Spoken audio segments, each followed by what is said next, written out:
ওম পরমাত্মনে নমঃ। শুনছেন শ্রী শ্রী রামকৃষ্ণ কথামৃত। শ্রীরামকৃষ্ণ দক্ষিণেশ্বরী ভক্ত গৃহে শ্রীরামকৃষ্ণের কর্মত্যাগের অবস্থা। সমাধি ভঙ্গের পর দাঁড়াইয়া দাঁড়াইয়া এই জগন্মাতার সহিত কথা কহিতেছেন।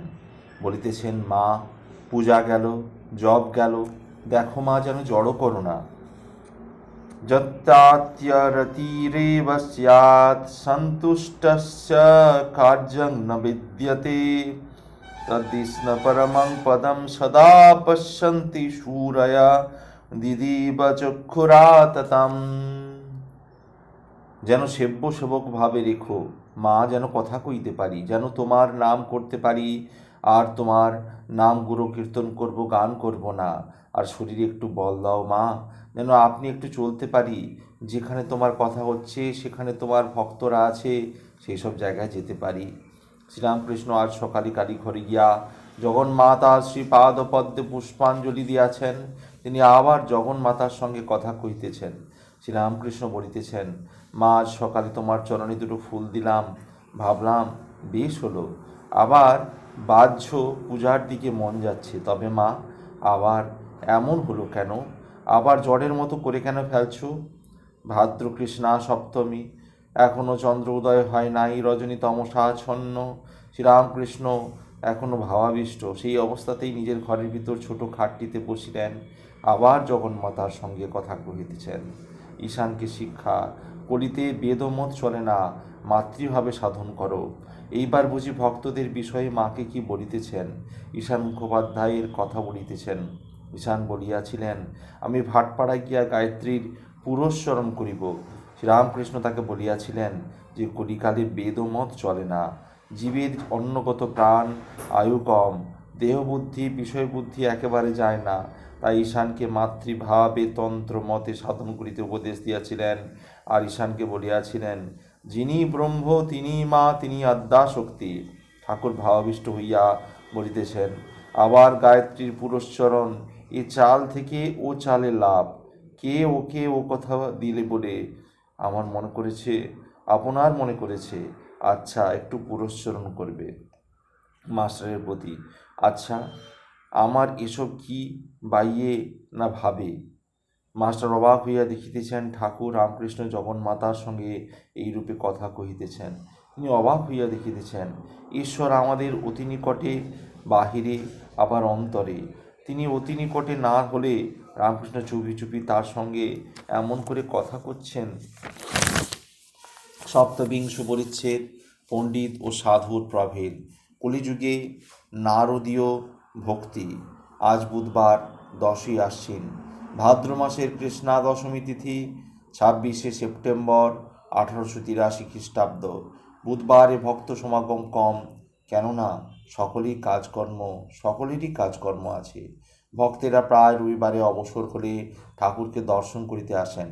মাস্টার বেলা 1:30টার সময় ছুটি পাইয়াছেন। 3টার সময় দক্ষিণেশ্বরে কালী মন্দিরে ঠাকুরের কাছে আসিয়া উপস্থিত।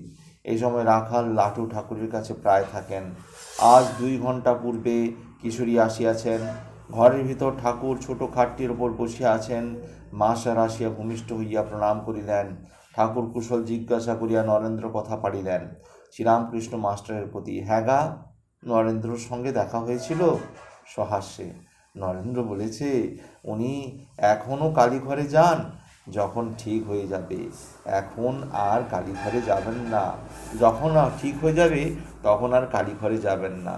মাঝে মাঝে এখানে আসে বলে বাড়ির লোকেরা বড় বেজার। সেদিন এখানে এসেছিল গাড়ি করে, সুরেন্দ্র গাড়ি ভাড়া দিয়েছিল, তাই নরেন্দ্রর পিসি সুরেন্দ্রর বাড়ি গিয়ে ঝগড়া করতে গিয়েছিল। ঠাকুর নরেন্দ্রর সঙ্গে কথা কহিতে কহিতে গাত্রোত্থান করিলেন। নরেন্দ্রর কথা কহিতে কহিতে গাত্রোত্থান করিলেন। কথা কহিতে কহিতে উত্তর পূর্ব বারান্দায় গিয়ে দাঁড়াইলেন।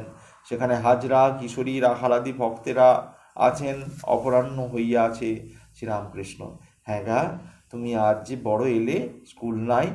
মাস্টার, আজ 1:30টার সময় ছুটি হয়েছিল। শ্রীরামকৃষ্ণ, কেন এত সকাল?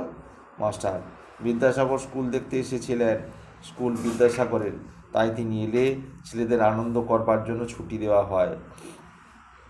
বিদ্যাসাগর সত্য কথা, শ্রীমুখ কথিত চরিতামৃত। শ্রীরামকৃষ্ণ, বিদ্যাসাগর সত্য কথা কয় না কেন? সত্য বচন, পরস্ত্রী, মাতৃ সমান, এই যে হরি না মিলে তুলসী ঝুট জবান, হরি না মিলে তুলসী ঝুট জবান, সত্যতে থাকলে তবে ভগবানকে পাওয়া যায়। বিদ্যাসাগর সেদিন বললে এখানে আসবে, কিন্তু এলো না। পণ্ডিত আর সাধু অনেক তফাৎ। শুধু পণ্ডিত যে তার কামিনী কাঞ্চনে মন আছে, সাধুর মন হরিপাদ পদ্মে। পণ্ডিত বলে এক আর করে এক। সাধুর কথা ছেড়ে দাও। যাদের হরিপাদ পদ্মে মন, তাদের কাজ কথা সব আলাদা। কাশীতে নানকপন্থী ছোকরা সাধু দেখেছিলাম, তার উমের তোমার মতো। আমায় বলতো প্রেমী সাধু, কাশীতে তাদের মঠ আছে। একদিন আমাকে সেখানে নিমন্ত্রণ করে লয়ে গেল। মহন্তকে দেখলুম যেন একটি গিন্নি। তাকে জিজ্ঞাসা করলুম উপায় কি? সে বলল কলিযুগে নারদীয় শক্তি। পাঠ করছিল।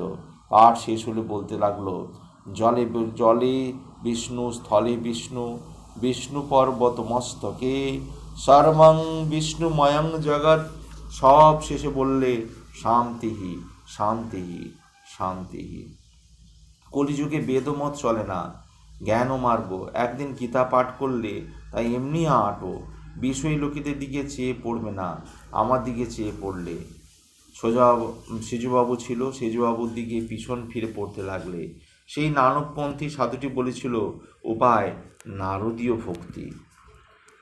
মাস্টার, ও সাধুরা কি বেদান্তবাদী নয়? রামকৃষ্ণ, হ্যাঁ, ওরা বেদান্তবাদী, কিন্তু ভক্তিমার্গও মানে। কি জানো, এখন কলিযুগে বেদমত চলে না। একজন বলেছিল গায়ত্রীর পুরস্মরণ করব। আমি বললুম কেন? কলিতে তন্ত্রোক্ত মত, তন্ত্রমতে কি পুরস্মরণ হয় না? বৈদিক কর্ম বড় কঠিন, তাতে আবার দাসত্ব। এমনি আছে যে 12 বছর না কত ওই রকম দাসত্ব করলে তাই হয়ে যায়। যাদের অতদিন দাসত্ব করলে তাদের সত্তা পেয়ে যায়, তাদের রজ তমগুণ, জীবহিংসা, বিলাস এইসব এসে পড়ে তাদের সেবা করতে করতে। শুধু দাসত্ব নয়, আবার পেনশন খায়। একটি বেদান্তবাদী সাধু এসেছিল, মেঘ দেখে নাচত, ঝড় বৃষ্টিতে খুব আনন্দ। ধ্যানের সময় কেউ কাছে এলে বড় চটে যেত। আমি একদিন গেছিলাম, যাওয়াতে ভারী বিরক্ত। সর্বদাই বিচার করত ব্রহ্ম সত্য, জগৎ মিথ্যা, মায়াতে নানা রূপ দেখাচ্ছে, তাই ঝাড়ের কলম লয়ে বেড়াতো। ঝাড়ের কলম দিয়ে দেখলে নানা রং দেখা যায়, বস্তুত কোনো রং নাই। তেমনি বস্তুত ব্রহ্ম নাই, আর কিছু নাই, কিন্তু মায়াতে, অহংকারেতে নানা বস্তু দেখাচ্ছে। পাছে মায়া হয়, আসক্তি হয়, তাই কোনো জিনিস একবার বই আর দেখবে না। স্নানের সময় পাখি উঠছে দেখে বিচার করত। দুজনে বাজছে গেতুম। মুসলমানদের পুকুর শুনে আর জল নিলে না। হলধারী আবার ব্যাকরণ জিজ্ঞাসা করলে। ব্যাকরণ জানে? ব্যঞ্জন বর্ণর কথা হলো। 3 দিন এখানে ছিল। একদিন পোস্তার ধারে সানাইয়ের শব্দ শুনে বললে যার ব্রহ্ম দর্শন হয় তার ওই শব্দ শুনে সমাধি হয়। অষ্টবিংশ পরিচ্ছেদ। দক্ষিণেশ্বরে গুরু শ্রীরামকৃষ্ণ পরমহংস অবস্থা প্রদর্শন। ঠাকুর রামকৃষ্ণ সাধুদিকের কথা কহিতে কহিতে পরমহংসের অবস্থা দেখাইতে লাগিলেন। সেই বালকের ন্যায় চলন, মুখে একবার হাসি যেন ফাটিয়া পড়িতেছে। কোমরে কাপড় নাই, দিগম্বর, চক্ষু আনন্দে ভাসিতেছে। ঠাকুর ছোট খাটটিতে আবার বসিলেন। আবার সেই মনোমুগ্ধকারী কথা। শ্রীরামকৃষ্ণ মনির প্রতি, ন্যাংটার কাছে বেদান্ত শুনেছিলাম, ব্রহ্ম সত্য, জগৎ মিথ্যা। বাজিকর এসে কত বাজি ধরে, আমের চারা আম পর্যন্ত হলো, কিন্তু এসব বাজিকরই সত্য। মনি, জীবনটা যেন একটা লম্বা ঘুম।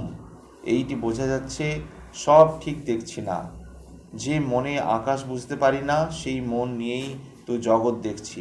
অতএব কেমন করে ঠিক দেখা যাবে?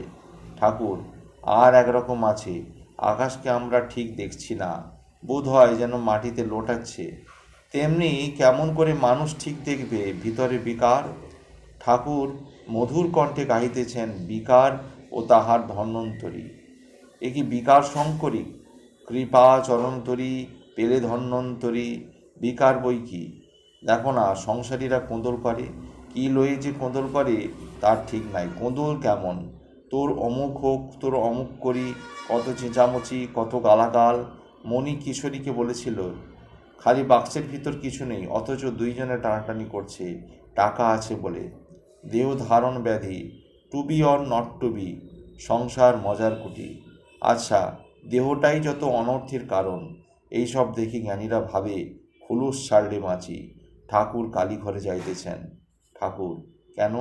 এই সংসার ধোঁকার টাটি, আবার মজার কুটিও বলছে।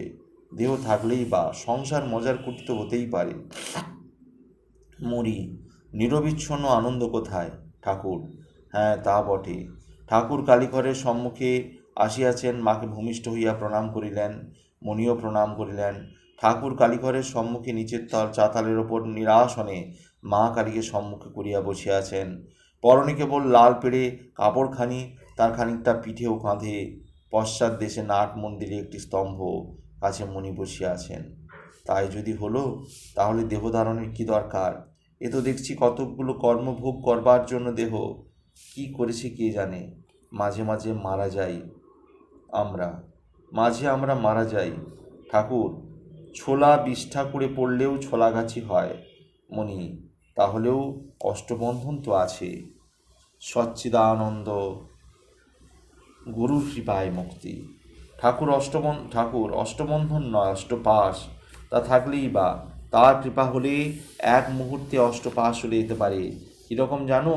যেমন 1000 বৎসর অন্ধকার ঘর আলো হয়ে এক্ষণে অন্ধকার পালিয়ে যায়, একটু একটু করে যায় না। ভেলকিবাজি আছে, ভেলকিবাজি করে দেখেছ?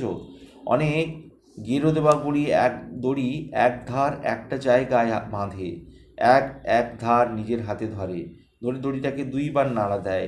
নাড়াও দেওয়া, সব গেরো খুলে যাওয়া। কিন্তু অন্য লোকে সেই গেরো প্রাণপণ চেষ্টা করেও খুলতে পারে নাই। গুরুর কৃপা হলে সব গেরো এক মুহূর্তে খুলে যায়। আজ এই পর্যন্তই। আগামী পর্বে শ্রীরামকৃষ্ণ দক্ষিণেশ্বরে ভক্তগৃহে পরবর্তী অংশ শুনতে পাবেন। ভালো লাগলে অবশ্যই চ্যানেলটি সাবস্ক্রাইব করবেন ও পাশে থাকা বেল আইকন ক্লিক করবেন। ধন্যবাদ।